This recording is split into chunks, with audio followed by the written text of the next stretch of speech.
Sanibonani, igama lami nguLaso kaMkhatshwa, uZwidekalanga uSothondoza. Ngaluza umngani the day amitha ipervert kwabe kukuluza impilo yakhe. So akuzange kube mnandi kithi mara ngiyathemba ukuthi kulabo abamamele bazofunda something.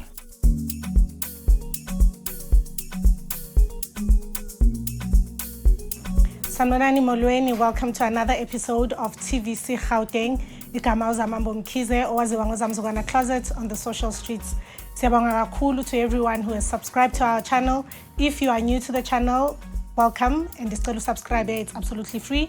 Siyabonga again for always commenting on content here. To remember that when you comment, comments should be respectful, otherwise siyawa delete. Please share and like our content. Namhlanje ke I've got uBhuti ozosixoxela about a day that changed his life. But before I get deep into it, ngifuna yena kube uye onxoxela yonke. So ilanga nonyaka bekuyi 18 zika November 1994. So sasine show eNkomazi. Ebeyibekwe yenye inhlangano nje ebeyiphethe ngaleso sikhathi leso. Sasijabulela inkululeko ukuthi si free from umbuso wabamhlophe. Okay. It was Saturday and bekuyilanga elihle nje like kupholile. Akushisi inkomazi indawo eshisayo like eshisayo impela. But we were happy because nje izulu belibafazi abadube inyama lipholile nje kahle. Nathi sijabulele ukuthi sikhonile ukungena kule nto leyana ukuthi basibizile kule show. Bewamaningi ama artists ebefuna ukuba lapho but awakhonanga kwakhethwa thina. So we were so excited ukuthi sizoba lapho and sizoziprove ukuthi sabobani. Okay, sifike lapho akube mnandi. Okay, mawufika like ubona like abantu sebakhona vela ngamakhula box nani thina basibeke endaweni yethu la sihleli khona. Uyafika ubona like ama colleagues wakho njani bafowethu like hug and whatever. Sijabulele nje ukuthi siya lapha na soziprove ukuthi sabobani.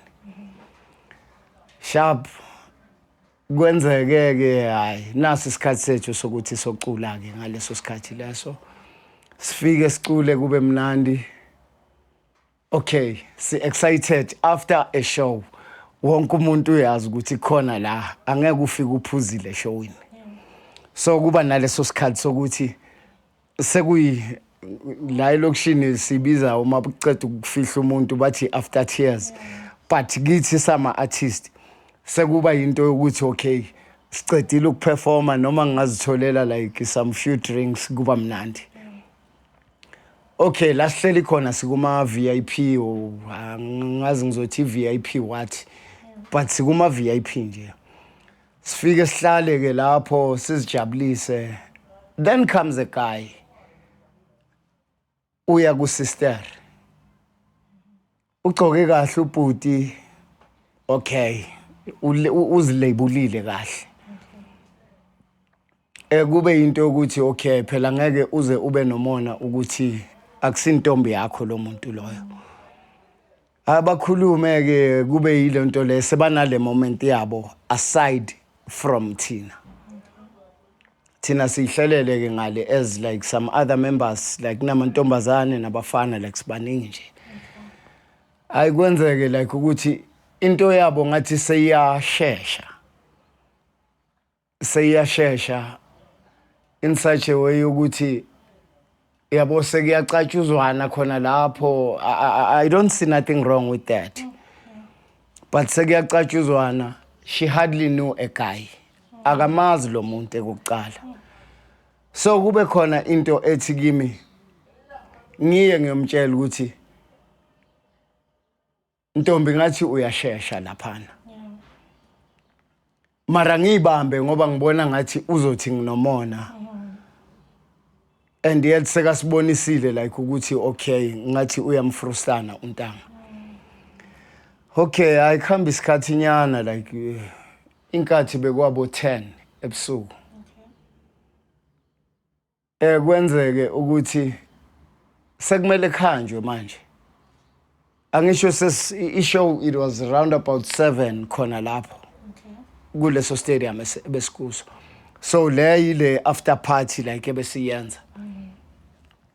Kwenzeka ukuthi manje sekumele khanjwe like ngaboma past 10 to 11. Sisi ngiyakuye ngiyomtshela sisi izinto zethu sezilungile ngale sesingahamba. Athi mina ngihamba noGayi. Uhamba noGayi kanjani sisi ngoba uyaqala ukumbona lo muntu uyamazi ukuthi ubani uhlalaphi kwenzakalani. Abone ngathi ngiba nomona for ukuthi maybe ngithi khumbula ukuthi besizeleni konjalana. Angisho nefone. Mnikeza amanamba wakho kusasa akhone ukukufonela nichubekise kanjalo sewuyazi ukuthi nihlangana kuphi or kwenzakalani. Not like first time nje uqala ukumbona. Angithi uma ngimtshela lonto leyo angayizwisisi. Okay, ukungazwisisi ayikho into engizoyenza phela umuntu like mdala futhi angeke ngize ngimdonse ngenkani. Hayi sister as long as like uzoba sharp iba sharp. Hayi kwenzeke ke thina siphume sihambe siziyela khona sibuyele emakhaya. Baqhubeke ke bona ngalento bebayichubekisa esingayazi ngoba sisayibonanga. Lidlula ilanga lele besikulo le Saturday. Sunday ngabo 1 receive call eyokuthi bathole usister esigangeni. Shukuthi kumele size so identify like ukuthi uye na or something. Okay, as a band vele like ama members suke siye lapho so bheka like whatever like so bheka umzimba kahle ukuthi yiwo na. Ukufika kwethu nje kuleso siganga sibone ngesicathulo esi1 ukuthi uye usisi. Uma sombona ubebhoreke Samuel la avulekile. So ubhlungu esabuzwa that day ukuthi ngabe uma sengifila mina ngi1 ukuthi ngabe ngimane ngamdonsa ngenkani. But that was going to be abuse kuye. Ngoba le muntu bengamazi. Uheho ile mali. O angazi ngizothi kube yini or bese kabona impumelelo kule muntu kanti impumelelo yakhe ila emculweni. Ila emculweni ngabe umamele thina ngibeke njengokuthi ukuthatha isikhathi ukumaza umuntu kubalekile. Awuveli nje udobhe umuntu ozothi uyamthola namhlanje right for wena or naku ubona imoto kanti isiqu sakhe wena usazi ukuthi umuntu onjani. So believe you me like mina the way ngimbona ngakhona la muntu ngizibonela ipervert kahle not ukuthi ngibona ipervert uyipervert ngoba akekho umuntu odlwengula intombazana ayibulale ukuthi unazozo umuntu bakangafuna kafuni. Psycho. Psycho.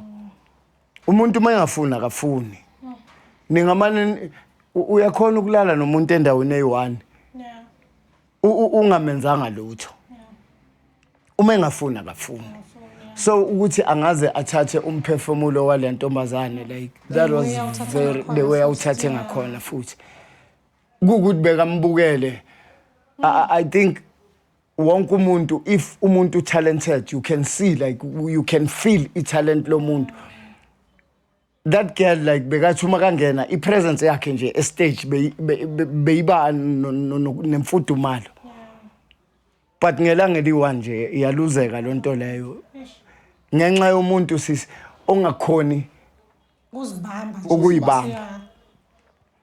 So okuba bhlungu kimi engingakusho nje ukuthi ngiyazi ngangisambona, and may her soul rest in peace anyway. Lento ibuye ukuthi ngitshele abanye abantu ukuthi anofunda ukulinda. Ukulinda kunempumelelo. Ukulinda kunokukhanya. Awuveli kuwo wonke umuntu noma umuntu onemali ayivelanga yavela nje imali. Ibe nokulinda phakathi. Onempumelelo ya anything, maybe uyacula or wenzani, ibe nokulinda, kumele urehearse, ubhale khani uzokhipha lento seyivuthiwe.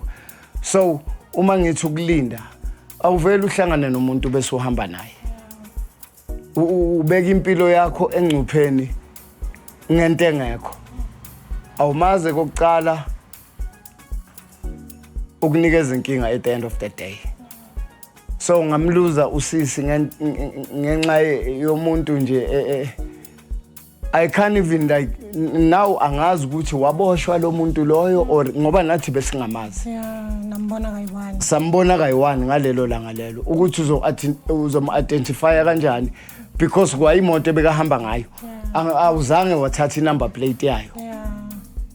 Akufikanga like the way bekangakhona uGayi ukuthi yena ubukeka awumuntu o standard kwabona. Kanti ngaphakathi lakhe alikho right. Libolile ngaphakathi lakhe. So kuwo wonke umuntu whether angeke ngize ngibeke ukuthi owesilisa or owesifazane. Anything which is too good to be true kumele uyibhekisise. Ngoba kukhona abafazi abayenzayo lento le abakidnap amadoda. Khona amadoda kidnap abafazi. So into nje oyibonayo ukuthi ngakubekela ngento eyi1 esikhathini samanje. Akunamuntu ongafika kuthengela ama stroppers maybe ay15. Ubaluleke ngani kumele uyibuze lokho. Iba imalini kokucala lento le. Uzophuza into maybe A1 ebiza 80 rand or 90 rand ukuthengela 15 yawo. Ubaluleke ngani wena? Uma uceda uhamba nalo muntu loyo awumazi nokumazi kokucala. So ukugawula sibheke kubalulekile. Manje yonke into isimple. Kunama phone. You can exchange ama numbers. Uhamba nabangani bakho. Qhubeka nabangani bakho nicedeni ilanga la kahle. Kusasa uza kufonela. Uma imisele ngawe iaddress yakho uyayazi uzoza kini. Leyo mathwalana like same day like seniyahamba awumazi lo muntu loyo. Umngani wami wayiluza kanjalo impilo engengisambona futhi. Kubhlungu ebazalini bakhe I think it's worse. Because uma ngithi ngiyacheka uye umuntu bebabheke ukuthi uzokhuphula ikhaya. Kodwa kwenzakalanga. Ubefundile usisi ane talent. Angazi manje ngabe ukuphi ngempilo eqinisweni sisi.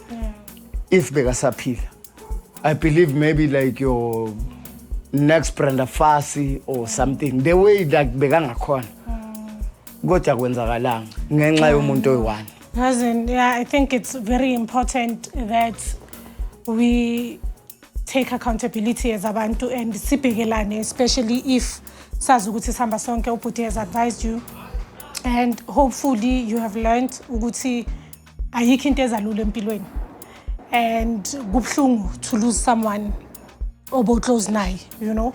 And I know there's other people who have probably lost abantu ababathandayo through izinto ezisimilar, and it's always been said ukuthi ibani careful guys, into eyenzeke from dala 94 it still happens namanje ngo2026. So siyacela ke emakhaya, please take care of yourselves and nenzeni show ukuthi mani hamba as a group, you come back as a group. If you have any story to share with us, because I know there's people who would like to share their stories, you can contact the number on the screen. Siyabonga kakhulu Bhuti for sharing your heartfelt story. Sibhlungu kakhulu, especially losing umuntu ngalendlela, you know, omluze ngayo.